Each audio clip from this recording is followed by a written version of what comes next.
Ladies and gentlemen, allow me to present to you a Greenworks 60 volt. This is a probably 3 to 4 year old tractor at this point. This is my zero turn mower that I was relying on primarily until I ended up getting Robotic Mower number 2. Initially last year, I wanted to just go ahead and let everyone know I did have an E18. It cut this backyard part only, but I wanted to go ahead and weigh the pros and cons of should you switch? Should you stick with your zero turn? Kind of the crossroads I've come to, and yeah, there's a number of things I have to discuss at the moment, but I must, start out by just praising. This thing has been excellent. I did a number of initial kind of reviews, some tips, more maintenance, and ways to fix things that go wrong, given it's pretty self-explanatory. You turn the key and it just starts up and goes. There's no issues with gas, carburetors, engines, tune-ups, things you have to also be focused on, and none of the belt wear and replacement, which is huge. I didn't have to replace one of these motors, but pretty easy. 6 screws in and out, done over the winter time. Yeah, overall, I mean, I love the bagging feature. I can, if the grass is super overgrown, I can come out here and boom, boom, cut it. And of course, it does sometimes get clogged within the chute because there's not a separate motor driving the flow. But I do have high lift blades, which gets as hopefully a good amount of that grass in there up and through the chutes. So in the winter, during the fall, I do switch to the mulching blades for everyone's knowledge. But for the majority of the season, I haven't really used as much. I think I used it in the beginning once, just get the grass to that initial cut. That was with my works, and everyone's complaining like, oh, you let your lawn can't cut 5-inch grass. No, I cut the lawn down to 3 inches, and then I turned the works loose. That was like 2 weeks into the works trial run, which was another piece of junk disaster. So no, the answer is no, you cannot replace your zero turn mower with a works or potentially even a Luba, given I have leaves everywhere. How am I going to clean them up with this? Well, yes, I'll clean them up with my bagger, but the idea was to have this Lymow, which on paper, it's amazing. We know it kind of checks every single box. Now, granted here, it's on, but battery's almost dead. I had to kind of pull it, and I'm waiting for another battery to arrive from Lymow, and I'll go in, of course, some of the features and things that you like, or things that, of course, drew me towards the Lymow as opposed to this zero turn mower, which was fun, but at the same time it's like I want time back during the day. I want to have that special afternoon post work time with my kids. Not, oh, I gotta come out here and Daddy's gotta cut the grass, which sucks. It's not really the best feeling when you've had a long day and you're like, I gotta get on my lawnmower. Again, it's fun, but my kids are like, hey, come play with me, and you feel really guilty. So in the perfect most way of phrasing things, this was supposed to live up to the hype. It doesn't. Mine's now broken, and it really sucks. The fact that I'm on this again. Now, I haven't actually used it yet because I got a Luba 3, and that's another story for another day. But this Lymow has real blades, has tank tracks. It goes everywhere my zero turn can. It can get into tight corners. It can do almost everything that my zero turn was doing. And in the beginning, that was the case. I was having it run almost every day. Cut the backyard in the morning, cut the front, and this thing cuts so fast.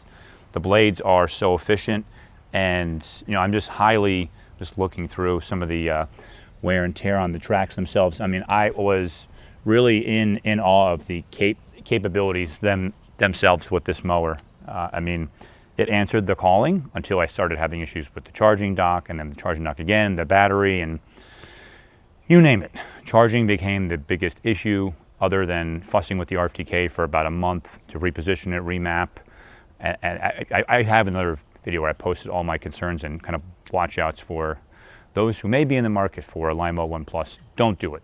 Wait till something better comes out next year. They fix this thing. So you kind of see the situation I'm faced with now.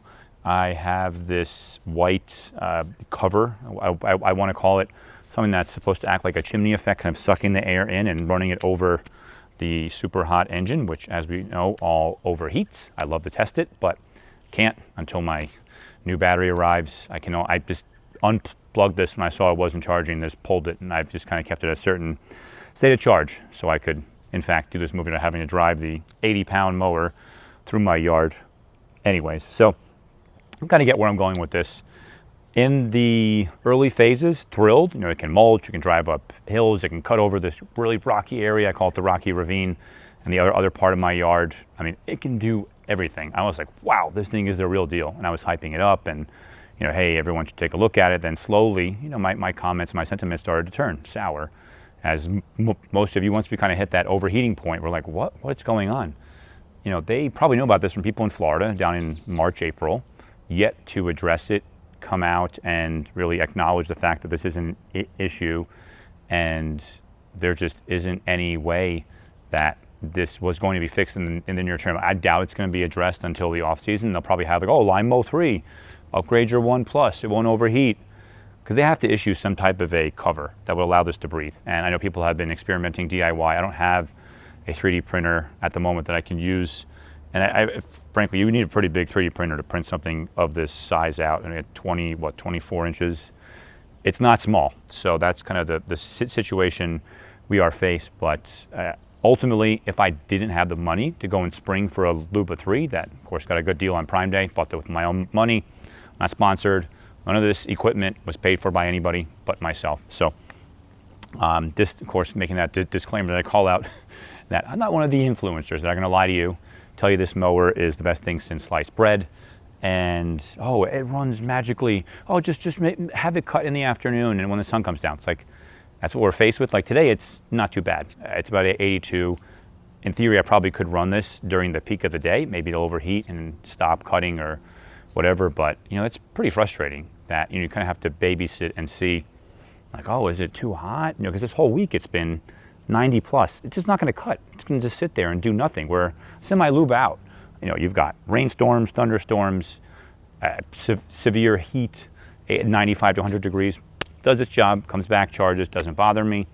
Thank you. I think so. That's something that, you know, we really have to, of course, call out the fact that the reliability factor is not there. I don't want to make this a Luba versus Lymow competition, because I'll do that in my other video, and I'll, of course, highlight things that I like, I don't like about each mower, go through the apps, and kind of, you know, what I've seen so far within a couple weeks of ownership. So, again, love this mower. Have not had too many issues in terms of criticality of the parts breaking or not. Only in the beginning phases, like it didn't want to turn on when it was cold one day, and they had to send me some new sensor to replace or a switch, whatever. And I mean, Greenworks is a pain to get in touch with. It takes like an hour on the phone, but hey, you can get in touch with them on the phone for an hour. They're here in the United States. Lymow, can't say that about them. They are in China. They get back to you maybe once a day if you're lucky. It's generally just radio silence of, I have a ticket, no one's responding. I know people that are on their second, third, fourth mower.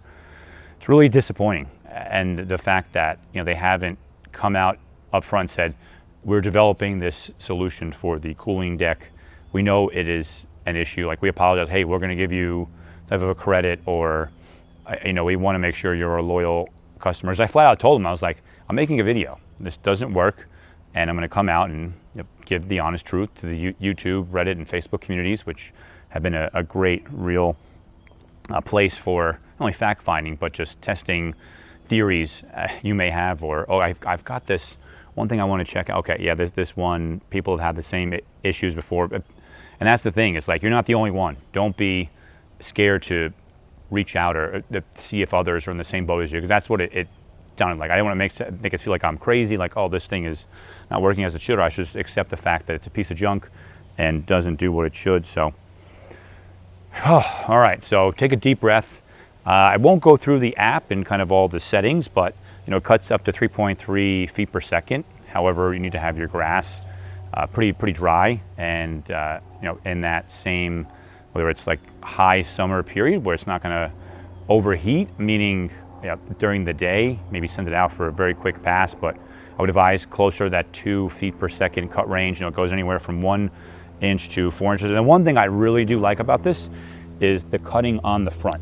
Now, it actually sucks up the grass and it cuts it in a uniform fashion where, you know, I'm not getting that nice of a cut on my Luba 3. And I think I probably got a nicer cut on the Works all-wheel drive, but that thing was another piece of junk that decided to just drive drunkenly around my yard and tear up my yard and do things it shouldn't. But you see, my lawn's looking pretty good.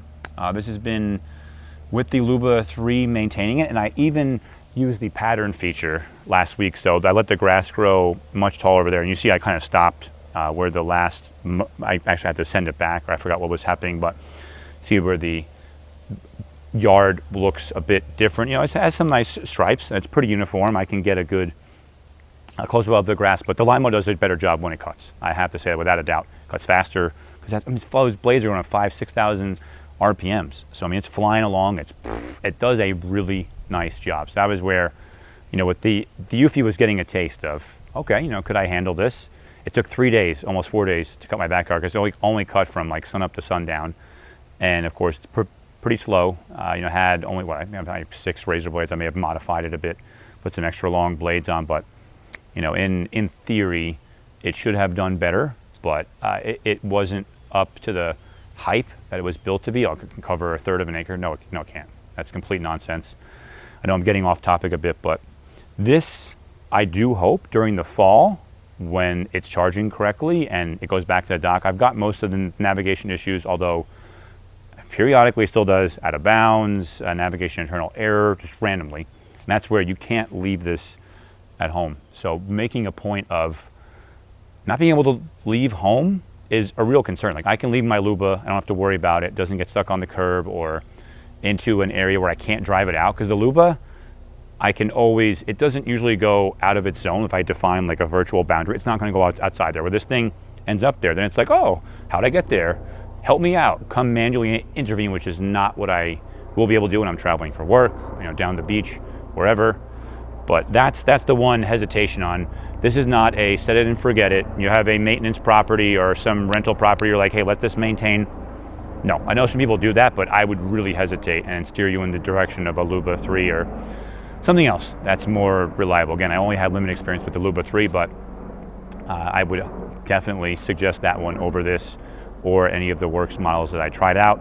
I've done my homework on all the other ones out there, whether it's the Evovacs, some of the Husqvarnas, you name it. Not willing to take a chance with some of the Kickstarters. That's definitely out of the question. But only thing this doesn't do is weed whack. I wish it had some type of feature I could add on, just like, oh, go and weed whack the fence there, dude. But anyways, that's pie in the sky vision. Hopefully they can tackle that with next year's model, although I'd probably be looking at Teramo X since I had great results with my Eufy. Anywho, I have 700 feet of fence, so if you do have a ton of fence or area that you cannot run your mower directly up into, if you have mulch everywhere, fine. This thing works excellent. You tell it where to go, it goes right up to it, although some people have reported some drunken navigation of these S-curves and lawns looking like the person was intoxicated when they were cutting it, but otherwise it does hold the line pretty steady, where I was having issues with the Works. It wouldn't go close enough to my fence, so even though I had it cut to edge, it would still be cutting like 5 to 6 inches away from the fence. I'm like, well, what are you doing? This thing, I tell it to go up to the fence, it rides along the fence. And same with the Luba. So that's also nice to note, even though like the Luba doesn't cut as close to the fence. Same with this, it still does a pretty good job. So maybe I'm doing every 2 weeks weed whacking, and the fact that I'm going to be relying on this heavily in the fall to every day I have trees above me. You kind of see I'm in the shade now. These trees drop a ton of leaves, and I don't want to have to go out there with this every day as I used to. I want to have that time freed up, for family, whatever the case may be. But that's where I am probably going to do another like end of year review on, okay, I've already managed that. Hopefully I ditch this for the whole year, and then how this really does, again, because I'm doing this in the backyard. Hopefully when this is fully operational, I'm getting the cut. I can give you some more of the videos, cut quality, like side by side. I'll have my drone of like front yard versus backyard, where it's side by side, just a fence is splitting it in half, so you can see, okay, that Luba is maintaining an area of roughly maybe close to half an acre. This is doing a third of an. The Luba is cutting back here.